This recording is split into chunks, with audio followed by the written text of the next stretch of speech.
Hi, today is November 6th, 2020.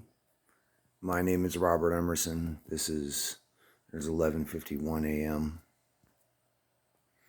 This is a recording to be used as evidence in the upcoming pending case against the federal government in tort court for Bell's palsy.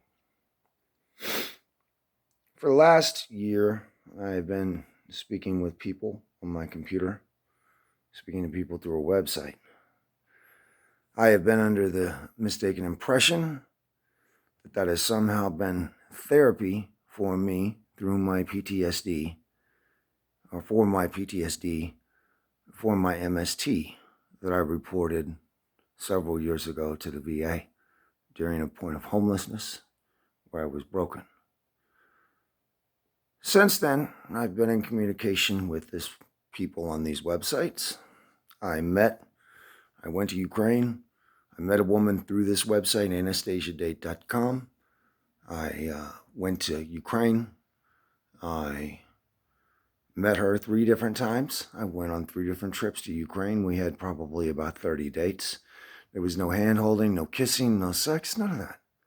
We just got to know each other. We had fun dates, is what we did.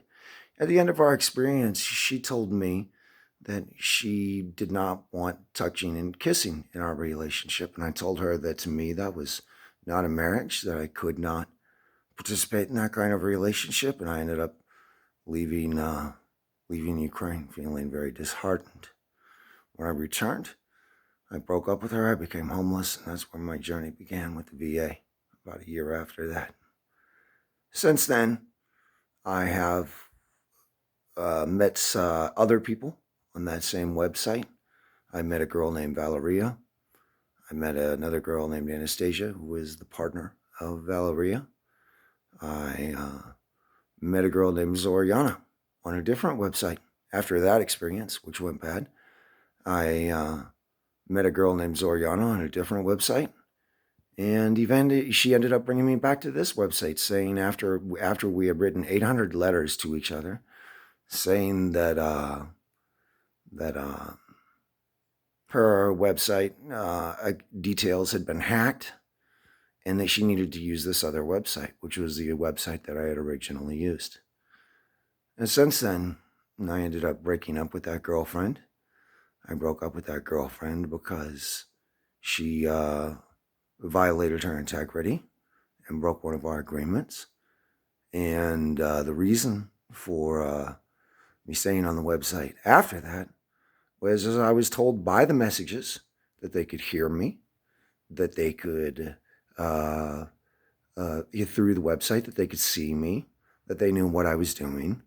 And they proved with the messages time and time again that was true. And then I began a process of conversations.